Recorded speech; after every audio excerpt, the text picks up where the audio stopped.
Assalamualaikum warahmatullahi wabarakatuh. Baiklah, di sini kami dari kelompok 1 akan mempresentasikan tugas kami yaitu Business Model Converse atau BMC dengan judul Sushi Camtasia. Sushi Camtasia adalah singkatan dari kembang tahu dan sagu. Dari kelompok 1 ini beranggotakan saya sendiri, Bagus Trianto, yang kedua Dimas Budi Pratama, yang ketiga Ridho Fahrozi, yang keempat Soleh Rahman.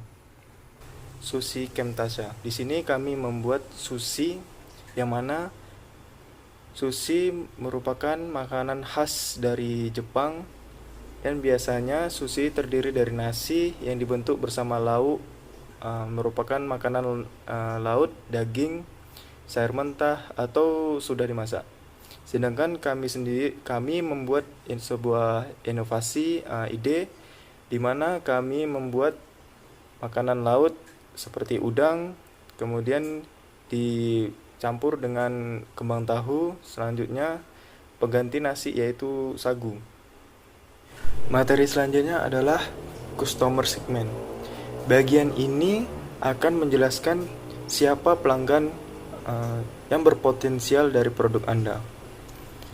Kami melihat pelanggan yang berpotensial untuk produk kami itu sendiri, yaitu yang pertama pencinta makanan Jepang, yang kedua pencinta makanan sehat, yang ketiga mahasiswa Pekanbaru dan juga masyarakat di Pekanbaru. Selanjutnya materi akan disampaikan oleh teman saya. Baiklah, di sini saya akan menunjukkan presentasi dari rekan saya Bagus Trianto, yaitu tentang value proposition, di mana value proposition ini merupakan keunggulan atau inovasi dari produk itu sendiri. Jadi keunggulan dari produk kami ini yang pertama yaitu merupakan cemilan sehat yang bernuansa Jepang. Mengapa dikatakan cemilan yang sehat? Karena produk kami ini menggunakan bahan alami dan juga memiliki protein yang sangat tinggi.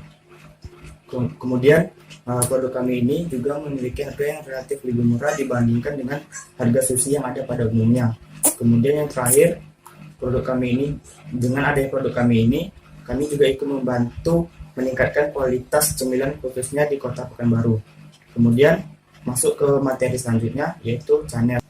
Dalam merintis bisnis di era modern saat ini sangatlah mudah. Mengapa dikatakan mudah? Karena kita dapat mengembangkannya atau mempromosikannya melalui banyak platform media. Contohnya saja kami menggunakan media Instagram, Facebook, WhatsApp untuk mempromosikan produk kami ini. Kemudian tidak hanya menggunakan platform media saja, kami juga menitipkan produk-produk kami ini di toko jajanan oleh-oleh yang ada di Kota Pekanbaru.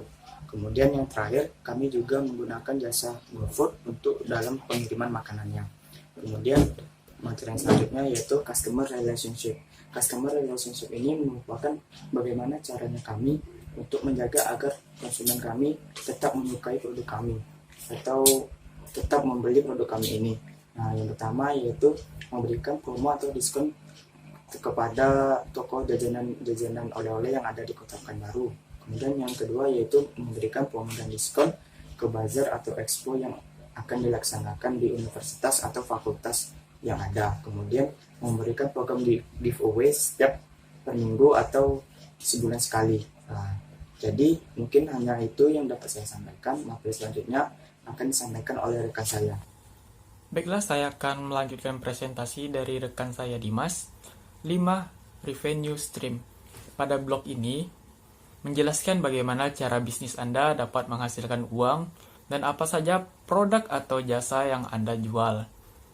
Pada bisnis kami ini, yang pertama, penjualan sushi Camtasia secara konvensional, yaitu dapat berupa pembukaan beberapa gerai dan outlet di beberapa tempat strategis yang ada.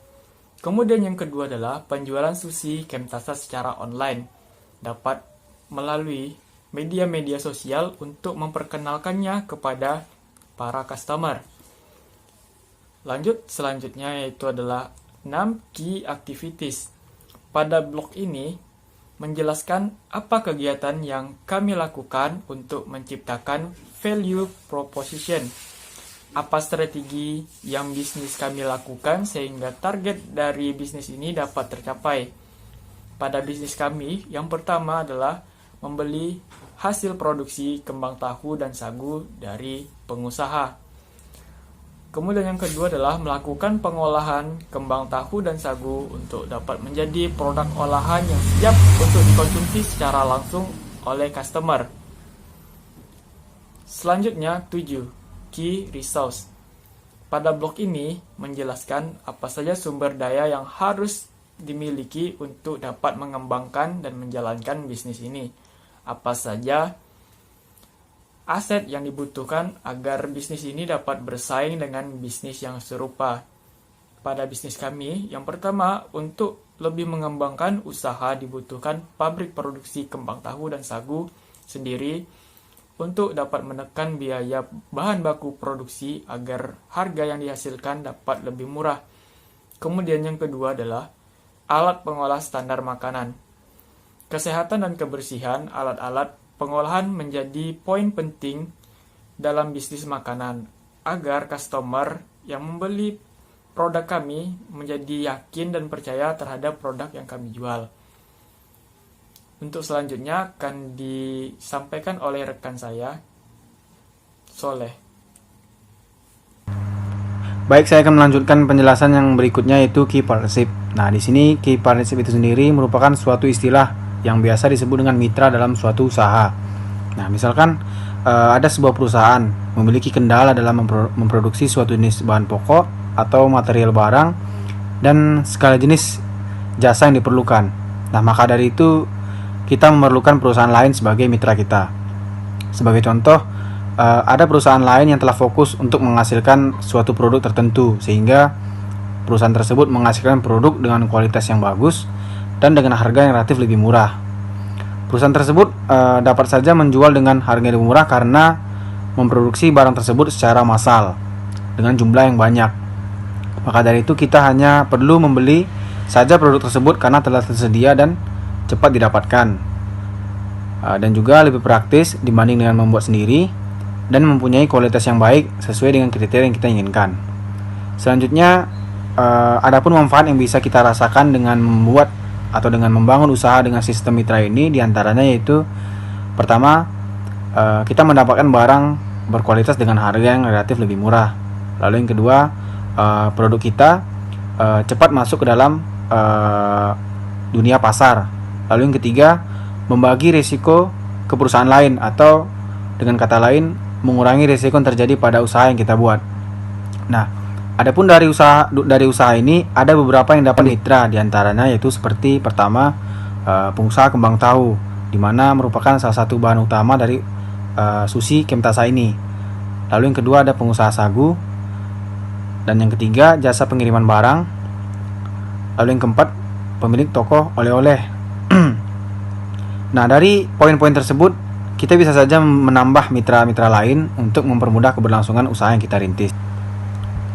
Selanjutnya ialah cost structure. Cost structure merupakan pada umumnya bagian terakhir dalam merencanakan suatu usaha yang akan dirintis. Nah, cost structure itu berisi mengenai biaya-biaya apa saja yang terbentuk ketika kita memproduksi dan memasarkan layanan dari produk kita. Atau secara pengertiannya ialah cost structure merupakan komponen-komponen biaya yang digunakan supaya organisasi atau perusahaan yang kita buat bisa berjalan sesuai dengan model bisnisnya, membuat dan meningkatkan nilai tambah, berhubungan dengan pelanggan, dan mendapatkan penghasilan, semuanya termasuk dalam komponen biaya. Beberapa komponen biaya dapat dihitung setelah kita mengetahui bagaimana key resource-nya, key activities, dan key partnership-nya. Selanjutnya mengenai karakteristik dari cost structure. Yang pertama ada biaya tetap. Biaya tetap ini berhubungan dengan biaya yang besar kecilnya tidak bergantung pada besar kecilnya produksi. Misalkan berapa pajak tanah, sewa tanah, penyusutan alat-alat yang digunakan, dan juga bunga pinjaman. Lalu yang kedua ada biaya variabel. Biaya variabel adalah biaya yang bervariasi secara proporsional dengan volume barang atau jasa yang dihasilkan. Selanjutnya poin ketiga ada skala ekonomi, dan terakhir economies of scope. Nah, dari usaha ini adapun biaya yang secara kasar dapat dipertimbangkan. Beberapa diantaranya ialah yang pertama, bagaimana biaya bahan baku yang akan diproduksi secara keseluruhan. Lalu yang kedua, bagaimana kualitas seperti dari kembang tahu dan sagu yang digunakan. Lalu yang ketiga, bagaimana mempertimbangkan alat pengolahan makanannya. Lalu yang keempat, bagaimana proses pengolahan yang akan dilaksanakan. Lalu bagaimana biaya marketing atau pemasarannya, dan terakhir biaya branding dan packagingnya. Nah, semuanya itu atau poin-poin tersebut harus dipertimbangkan secara terencana dan juga matang. Baik, selanjutnya ialah mengenai bisnis model kanvas. Berikut ini adalah bisnis model kanvas dari usaha yang akan kami kembangkan. Dari penjelasan-penjelasan sebelumnya, untuk key partner ada 4 poin yang akan dipertimbangkan. Yang pertama yaitu memilih mitra dari pengusaha kembang tahunya. Lalu yang kedua, memilih mitra dari pengusaha sagu. Lalu yang ketiga, mempertimbangkan bagaimana jasa pengiriman makanannya. Lalu yang keempat, mempertimbangkan toko oleh-oleh yang akan dijadikan mitra. Nah, selanjutnya mengenai key activities. Nah, di sini bagaimana membeli hasil produksi kembang tahu dan sagu dari pengusaha, lalu mengolah kembang tahu tersebut dan sagu menjadi produk olahan. Lalu yang ketiga mengenai value proposisi. Poin pertama yaitu Sushi Kemtasa ini sebagai produsen cemilan sehat bernuansa makanan Jepang berbahan dasar kembang tahu dan sagu. Lalu yang kedua, meningkatkan kualitas cemilan khususnya di Pekanbaru. Lalu mengenai customer relationships, itu poin pertama yaitu diskon dan promo ke toko oleh-oleh. Lalu yang kedua, diskon dan promo ke expo dan bazar. Lalu yang ketiga, program giveaway. Lalu ada customer segment. Nah, di sini target dari usaha ini ialah pencinta makanan Jepang, lalu pencinta makanan sehat, mahasiswa Pekanbaru dan masyarakat Pekanbaru. Lalu ada key resource, pabrik produksi kembang tahu dan sagu. Lalu yang poin kedua ada alat pengolah standar makanan. Dan selanjutnya bagaimana untuk memasarkan atau bagaimana orang tahu mengenai produk ini, yaitu pertama melalui media sosial, lalu yang kedua toko oleh-oleh dan juga jasa pengiriman makanan. Selanjutnya mengenai cost structure telah dijelaskan sebelumnya, yaitu pertama ada bahan baku, kembang tahu dan sagunya, alat pengolahan makanan, proses pengolahan, biaya marketing, dan juga biaya branding dan packaging. Nah, terakhir ada revenue streams. Poin pertama yaitu penjualan produk secara konvensional dan juga penjualan produk secara online. Baik, demikianlah presentasi mengenai bisnis model kanvas dari usaha kami. Dan kami ucapkan sekian dan terima kasih. Assalamualaikum warahmatullahi wabarakatuh.